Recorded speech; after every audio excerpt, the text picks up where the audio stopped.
I was thoroughly impressed with Carmelo Anthony. Left that interview feeling like if my Pacers, if Miami Heat, or even the Golden State Warriors should make a play for Carmelo Anthony, I think he's in the right mindset. He's certainly in the right mindset. I don't think this interview did him any justice in terms of his efforts to get back in the league. I don't. One, let's just start where we come from as athletes, as all who cover the sport. In purity, sports is a meritocracy. In purity, it's supposed to be. We know we've kind of morphed from that. We know we've kind of, between media, journalism, coverage, access, athletes, brands, everything, it's not just how good you are. And so we know that when we get drafted. We know that it's not just a talent-driven choice. There's also other variables. So the way you come in is also going to be the way you go out. It's not just going to be talent. Is Carmelo buckets? Should Carmelo be in the league right now? Absolutely. I feel so, based on production, based on what he can do, depending on role. The problem is game recognizes game in terms of talent, but when you have to remind the game that you still have it, I've never seen a guy get that grip back on the sport and his opportunity once it's slipped. Des Bryant comes to mind. Many guys come to mind when you think about once they start writing the story about you beyond your production. And as Carmelo even said, it's deeper than basketball. Once we get out of that lane of just Carmelo being a great player or a good player at his age, and we start talking about these other variables, I think it's impossible to remind the sport and the GMs that you get another chance. So this won't help him and service him. I don't think it helps him nearly as much as you do, Jason. First of all, I spent time with Carmelo Anthony. He's a great guy. Everybody likes Carmelo Anthony. As a person, he's a good dude to hang, sprite, and he's somebody who has a lot of interesting thoughts to share with the world, not just about sports, but also he's really into filmmaking as well. But he called out Daryl Morey, and he never had an open conversation with James Harden. He basically went to Chris Paul and said, why am I getting cut? Did you do this? So he put it all on Daryl Morey. Well, Daryl Morey's a GM. He's got GM friends, and he's running out of teams to pick him up. Additionally, you're right. It's not a miracle. Daryl Morey, I got no problem with anybody calling Daryl Morey out, but continue. Okay, I mean, I know he's part of a little analytics clique. No, listen. I don't think he's perfect. I'm just saying it's kind of like what Marcel's talking about. It's about more than basketball. Yeah. No. GMs talk, and he's like, he also called out Oklahoma City and didn't like his role there. Like, okay, so where do you like your role? Well, but Doug, help me out there, because I watched the whole deal. He did not call anybody out in a vicious way. No. He took the high road, and he put out his side of the story, but he harmed no one.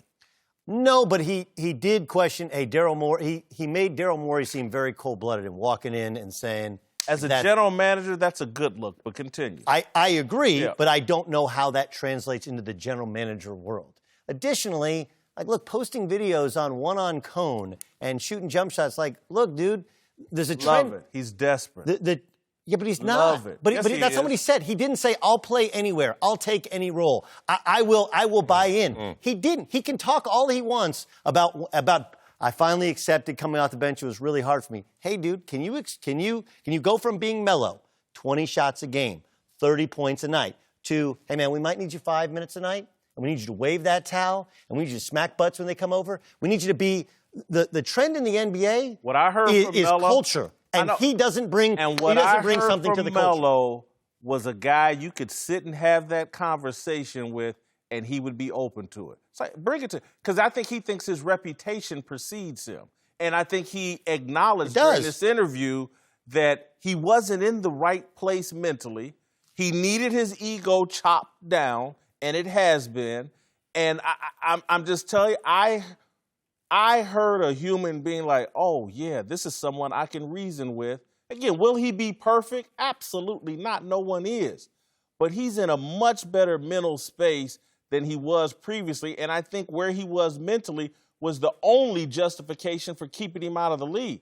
The guy can get a second unit buckets and give you 5 or 6 good minutes while your starter's resting and out. And there's so much desperation in this league right now because of the equality that you can't tell me. A GM would be an idiot not to say, man, I wonder if I can get 15 minutes out of Carmelo and help me be that 1% advantage to get me past somebody in the playoffs. Okay, there's 2 different elements to it. Okay, first, not all the teams in the league are trying to win. We agree, right? No, yeah, So I know. those the teams, ones that are. So so you got to cut off like 10 of those teams, maybe 12 of those teams. They ain't trying to win. They play young players. They play young players, right? Yeah. So now what are we down to with teams? Okay, there's 30 NBA teams, and now we're down to 15, 16, and he's already played for 4 or 5. They're all out.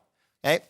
Then you have one of his closest friends is LeBron James, who had a chance to bring him into Cleveland. No thanks. Had a chance all season and all offseason to bring him into LA. Then. Huh? He was in the wrong mindset. No, he's not. LeBron knows that it doesn't. In the wrong everybody mindset loves to hang out with Carmelo Anthony.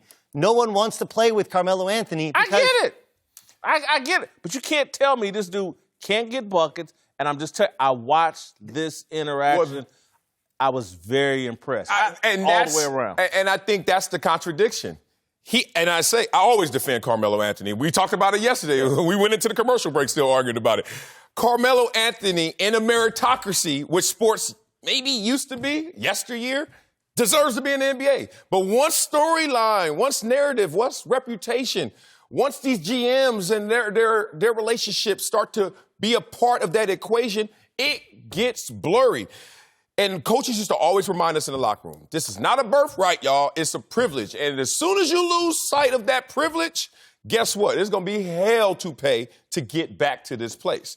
And there's a flow, there's a current, as we all know as a player, that you have to stay in it.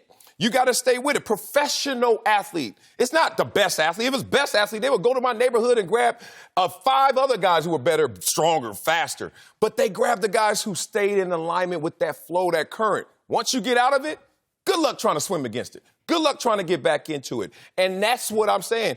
I have not seen examples of a guy who goes out with a testimonial and gets his career back.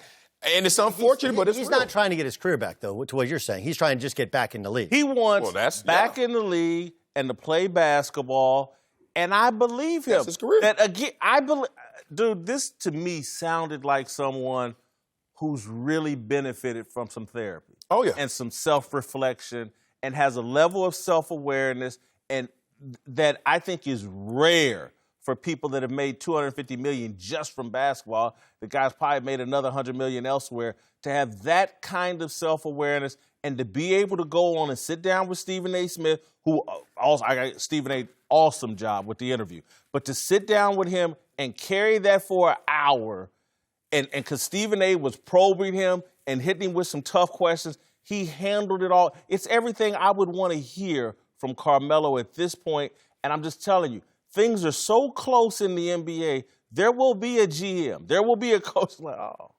Carmelo might be ready to take these 12 minutes I got to offer. He played for the Thunder. They wanted nothing. I was the Golden State Warriors. They wanted me. He's in a different place, Doug. He's not the same guy. Everybody's in a different place when they don't have a job and they get the job and they go back to being the same Melo they've always been. Sometimes is what has to happen. He still went. You can't talk your way back into this. And Look, I think he talked his way out of it, in my opinion. No. We don't know what those actions were that went with that talk. We know the story of it, but we don't know the actions and the day-to-day interactions. Here's the thing. Phil Jackson said it. I think a lot of GMs and coaches subscribe to it. There's nothing more difficult than coaching a superstar that is aging. Yeah. Now, this is a superstar that is aged. And I don't know if it's impossible, but coach is going to look, what's in the draft? What's on the chopping block? Who's going to be out there without the ego, without the reputation that can give me half the production? Let me ask y'all this. That's what they're going to do. How were the Rockets damaged by bringing him in? They weren't. They weren't. Because, again, and you got to understand, you're not going to have to pay him much. Right. You can get rid of him easy. And I'm just telling anybody watching this interview, I'm sorry, you got to be impressed with this dude. And you have to. Definitely. Why not bring him in? We can dust him if it doesn't work. It didn't hurt the Rockets. They were still right there in the Western Conference Finals. So there's no downside. Well, it did hurt them. They started slow. They did not get off to it. Now, they didn't get off to a good start because James Harden wasn't healthy, in fairness. But, look, to be I don't think people understand. This is like the conversation of Kaepernick as a backup quarterback in the NFL. He's in a total different mental space than Kaepernick. Well, I would agree based upon the fact we haven't heard from Colin Kaepernick. Yeah. We haven't seen him. We haven't heard from him. But it's the idea of to be a backup quarterback, like the reason Matt Schaub, I didn't even know till last night he was still in the league. It's because that job is specifically to get the starter ready. You have to totally change. And to be a bench player in the NBA, you don't just have to come in and get buckets. Look, He's going to have to play the 4. He never wanted to play the 4. He's going to have to switch on ball screens and guard somebody. Can't guard anybody. He's a mid-range. Like, his game is also something from the early 2000s. It doesn't fit with today. And so while if it's in a pickup game, is he a better player than most NBA players? Yeah. But Bruce Bowen, we used to play pickup ball with him at Cal State Fullerton, and he wasn't one of the 3 best players on the court. But in an NBA game, he did exactly what he was supposed to do. Sometimes you got to do what you got to do. You're forced to. Yeah, this week I spent $4,000 and had a Stairmaster put in my apartment. And this morning I was on it for 20 minutes. I didn't want to do it. The old me would have never did it. No, you need a discount code next time. How about your boy, man? Oh, that dude, he knows everybody. Thanks for watching. Subscribe here to get the latest from the show. And be sure to check out more of the best clips from Speak For Yourself, or go watch a few segments from our other shows on FS1.